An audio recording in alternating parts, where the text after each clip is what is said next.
Bismillahirrahmanirrahim. Assalamualaikum warahmatullahi wabarakatuh. Alhamdulillahirabbil alamin. Wa bihi nasta'inu ala umuri dunya waddin. Wassalatu wassalamu ala habibi rabbil alamin, imamil muttaqin, sayyidil anbiya'i wal mursalin, sayyidina wa nabiyina wa maulana Muhammadin sallallahu alaihi wa ala alihi wa ashabihi wasallama tasliman katsira, amma ba'd.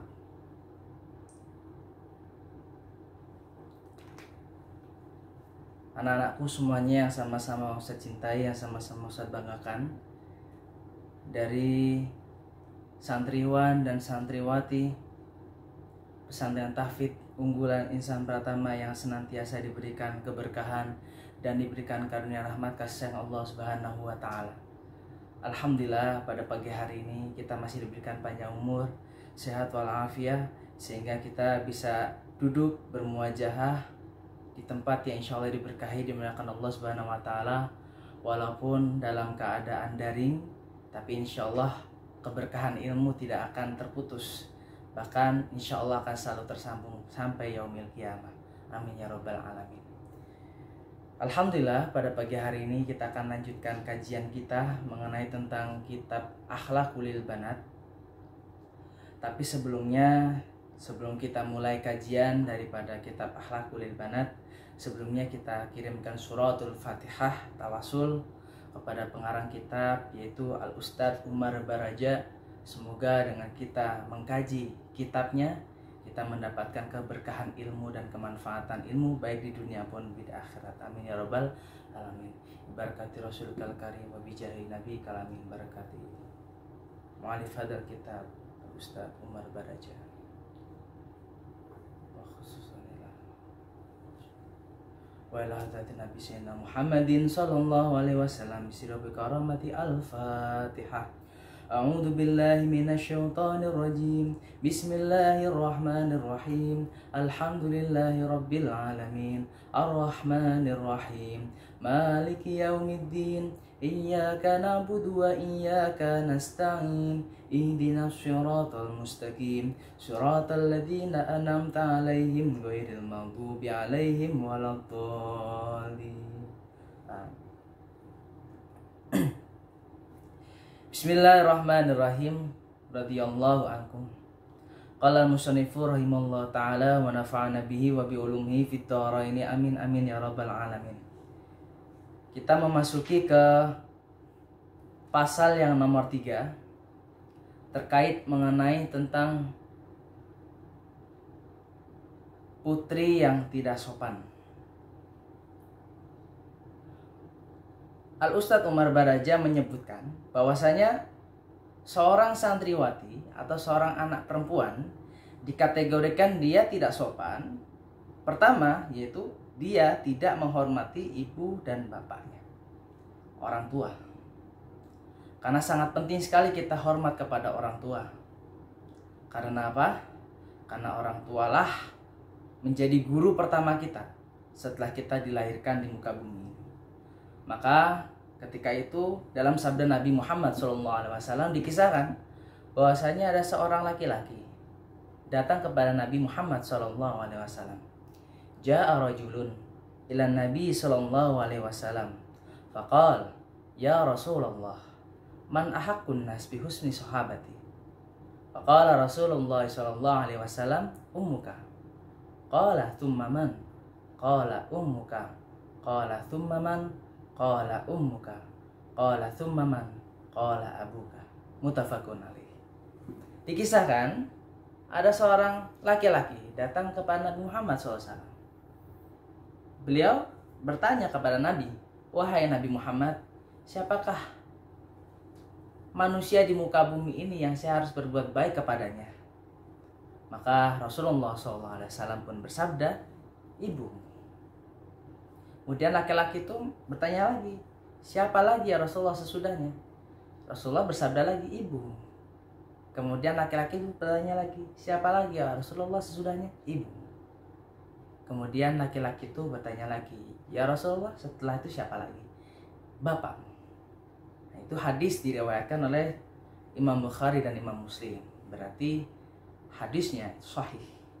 Itu menunjukkan bahwasanya penting sekali kita hormat kepada orang tua. Karena keberkahan ilmu ada pada kedua orang tua, terlebih kepada ibu kalian masing-masing. Karena perjuangan ibu 3 kali lipat daripada perjuangan bapak. Namun bukan berarti kita tidak harus berbakti kepada bapak, enggak. Justru bapak juga memiliki peranan penting di dalam kehidupan berumah tangga. Karena bapak posisinya adalah sebagai pelindung keluarga. Ar-rijalu qawwamuna 'alan nisa. Laki-laki itulah pelindung daripada kaum Hawa. Oleh karena itu, anak-anakku semuanya, berbaktilah kepada ibu kamu, kepada ayah kamu. Karena keduanya adalah guru pertama kamu. Itu dijelaskan oleh Al-Ustadz Umar Baraja. Kemudian, putri yang tidak sopan, pertama dia tidak menghormati orang tuanya. Kemudian dia tidak menghormati guru-gurunya. Nah itu, guru-guru. Setelah kita belajar kepada orang tua, guru pertama kita, karena orang tua memiliki tanggung jawab. Ayah memiliki tanggung jawab untuk memberikan nafkah, ibu pun memiliki tanggung jawab juga, maka pengawasan orang tua tidak bisa full kepada kalian. Maka ayah dan ibu kalian, bunda kalian memberikan amanah kepada dunia pendidikan, baik dunia pendidikan Diknas ataupun dunia pendidikan pesantren. Tujuannya untuk apa? Supaya di dalam pemantauan putra-putrinya itu bisa lebih maksimal.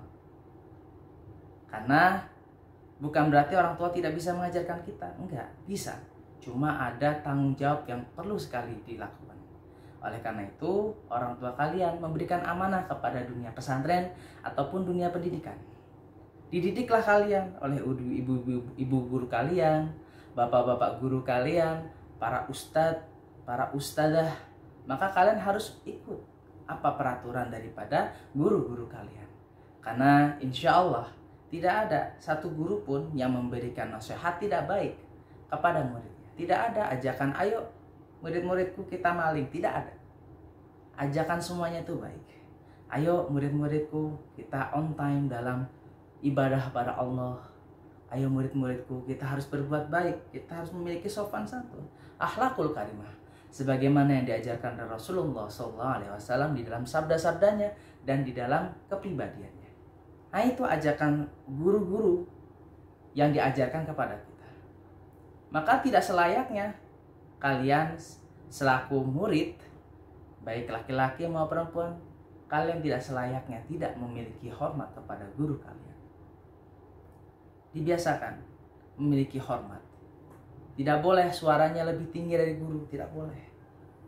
Harus suara lebih rendah dari guru. Ketika bertemu di jalan, harus memiliki sopan santun, tidak boleh mendahului jalannya guru, nggak boleh. Harus di belakang guru. Dan harus memiliki jarak. Dan berikan salam yang terbaik kepada guru-guru kalian. Bertemu di jalan, assalamualaikum ustaz, assalamualaikum ustazah, waalaikumsalam. Itu yang diajarkan Islam di dalam kehidupan kita sehari-hari. Kemudian dia juga tidak menghormati orang yang lebih tua darinya. Nah itu pun dikategorikan santriwati atau putri yang tidak sopan. Nggak boleh. Kita harus hormat kepada yang lebih tua dari kita. Dia tidak menyayangi anak yang lebih muda darinya. Dan dia sering berbicara dusta kepada siapapun. Nah itu pun tidak boleh. Nah ini kategori anak perempuan yang tidak sopan yang dikemukakan oleh Syekh Al-Ustadz Umar Baraja. Ya, harus menghormati yang tua dan harus menyayangi yang muda. Dia tidak menghormatinya, itu termasuk gak sopan. Laisa minna man lam yarham shogirana wa ya'rif haqqa kabirina. Bukan termasuk daripada golongan kami orang yang dia tidak menyayangi adik kelasnya, juniornya, dan dia tidak sopan pula kepada kakak kelasnya. Itu termasuk daripada tidak sopan. Nah, itu sabda Rasulullah SAW. Termasuk di dalamnya dia suka berbuat dusta, bohong. Nggak boleh. mengeraskan suara ketika tertawa terbahak-bahak, tidak boleh. Karena Rasulullah SAW ketika beliau tertawa cukup memperlihatkan giginya. Sewajarnya saja tertawa, tidak boleh sampai terbahak-bahak. Biasanya kalau kalian nonton stand up komedi kan seperti itu. Nah, dibatasi tertawanya, jangan sampai terlalu terbahak-bahak. Kemudian dia suka mencaci maki, nggak boleh nih, nggak boleh. Supaya kita hidup di dalam masyarakat itu harmonis, maka hindari perkara-perkara yang disebutkan tadi. Kemudian dia berkata buruk, nah ini nggak boleh.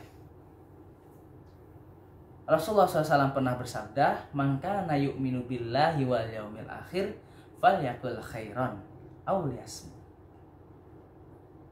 Siapa orangnya yang dia itu beriman kepada Allah dan dia beriman kepada hari akhir, maka dia harus berbicara yang baik.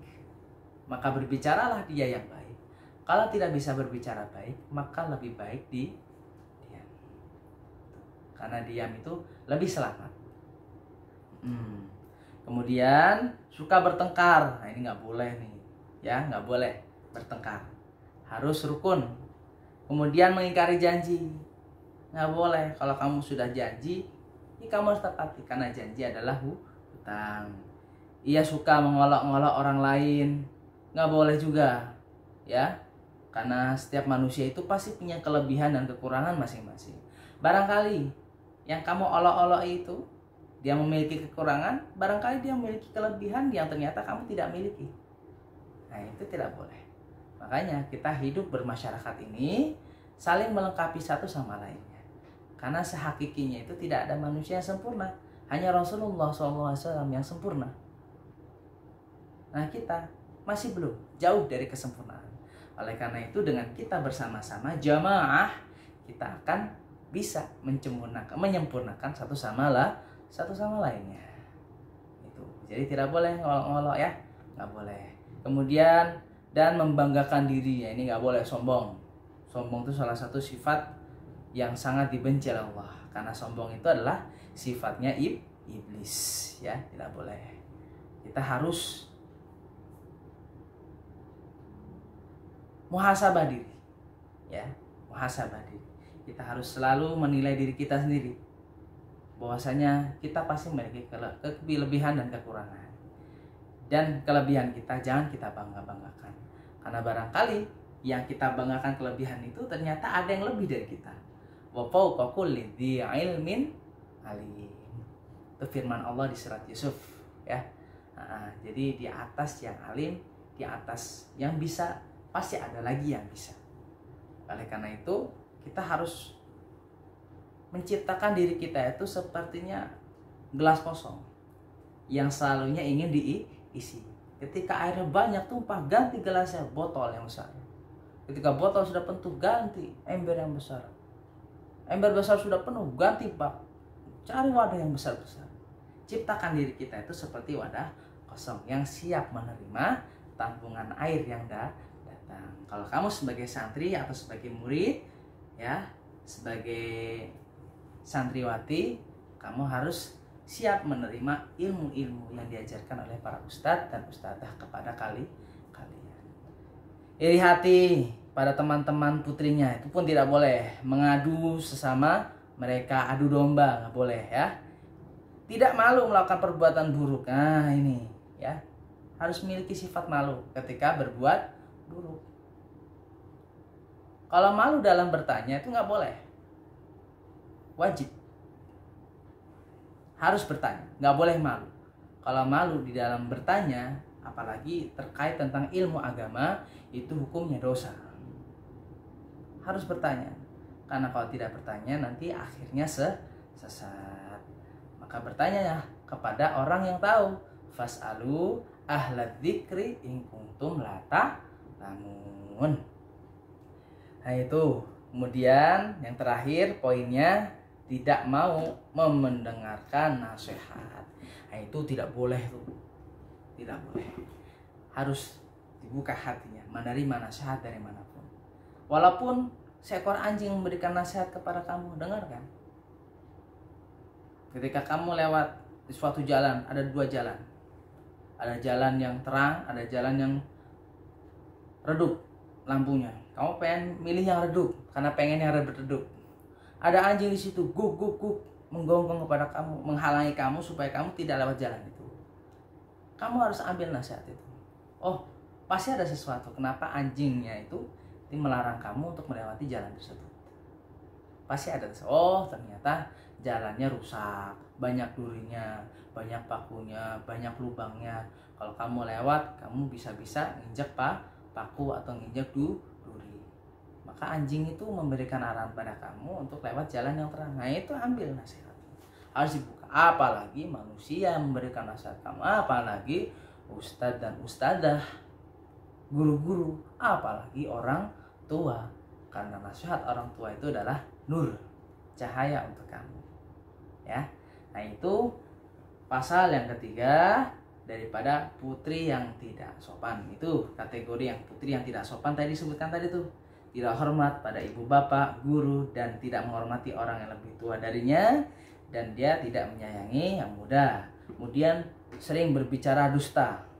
Pertama tadi tidak hormat, ya. Kemudian yang kedua suka berbicara dusta. Kemudian nomor 3, mengeraskan suara ketika tertawa. Nih, ada 3 tuh. Yang keempat, mencaci maki. Yang kelima, berkata buruk. Yang keenam, suka bertengkar. Yang ketujuh, mengingkari janji. Yang kedelapan, suka mengejek, mengolok-olok, yastahziun. Nggak boleh. Kemudian nomor 9, membanggakan diri, sombong, takabur. 10, iri hati kepada teman-teman. Teman-teman dapat rezeki kamu iri, panas dingin. Nggak boleh, kamu harus senang. Dan kamu berdoa, ya Allah, teman saya dia mendapatkan rezeki. Semoga dengan saya bahagia melihat dia mendapatkan rezeki, saya pun mendapatkan rezeki seperti ini atau lebih berkah dari dia. Harus berdoa. Kemudian yang ke-11, mengadu domba. Nggak boleh. Kemudian nomor 12, tidak malu di dalam berbuat buruk.